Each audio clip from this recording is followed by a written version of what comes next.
Assalamu alaikum warahmatullahi ta'ala barakatuh. Wannan shiri zai dinga zuwa muku ne daga wannan tasha mai suna safesultan.com. Shi da wannan shiri ne an shirya shi ne karkashin jagorancin Safe Sultan, wanda ya ɗau nauyi da gabatarwa. Wanda masoya ɗimbi suke so a fara karanta wannan labari. Labari ne akan soyayya wanda ya faru a gaske.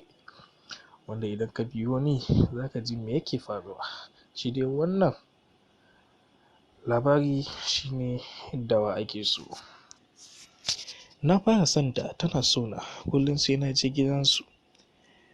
Har ta kai da ina ganin ta wallahi, amma ba za ta iya min magana ba, sai dai ni ne mata magana. Kuma wannan ya samo asali ne tun daga yanayin yadda muke gwada juna so, ita ma ta nuna so, ni ma na nuna mata so. Amma kuma ko da za ta ganni wallahi, za ta ci gaba da hirarta ne, kuma tana so ni in fara mata magana sannan ita ta fara min magana. Shi ne nake so ku yi min duba a wannan maganar ku gani dai cewa su mata wai halinsu ne wannan, su ba za su fara ma magana ba ko da sun ganka wallahi.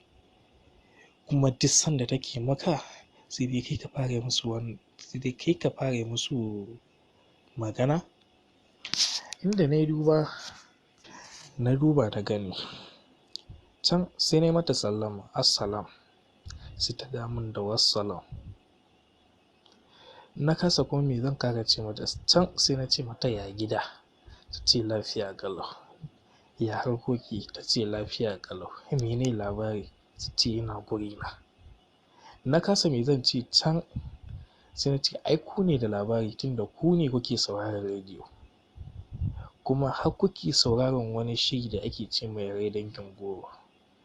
Sai can ta riƙe baki ta ce kai, wa ya gaya ma muna sauraron shirin na rai dangin goro? Can yarinyar ba sai ta fara kyalkyalewa da dariya ba, ni ma na kyalkyale da dariya. Can dai yarinyar nan hira ta ɗau zafi. Sai ta nake tambaya da nake ce mata, Nabila, saboda me ba kya son yin magana sai dai ni na fara miki magana? Ta ce ai jan ajin ya mace ne, sai dai namiji ya fara musu magana. Idan ba haka ba, namijin zai dinga ɗaukan ta tamkar ba ta da aji. Nan na fara ce mata, Nabila ba haka ba ne ba, duk wanda aka ce kuna soyayya da shi, shi ma yana son ki. Kamata yayi ko bai miki magana ba, ki ko gaisuwa ne ki mai. Sai ta ce ai kana kallo na a wallahi. Na ce ya za a yi san kina wallahi? Ta ce to kenan kai ma kenan da ka hau wallahi din ka dinga duba wasu message ne na mutane ba tare da wannan ba. Na ce to ke ma da kika hau wallahi din kenan kin fara duba message ne na mutane? Ta ce a ai ƙawayenta ne. Na ce to ni ma ki min uzuri da cewa wannan ma ni ma na ƙawayena ne. Sai ta ce to duk mu wa kanmu uzuri, amma sai na tambaye ta wane ne da laifi? Sai ta ce ai ni ne da laifi. Na ce mata dan Allah ki yi haƙuri ki ɗau laifin a kanki, saboda na san ki ce da laifi.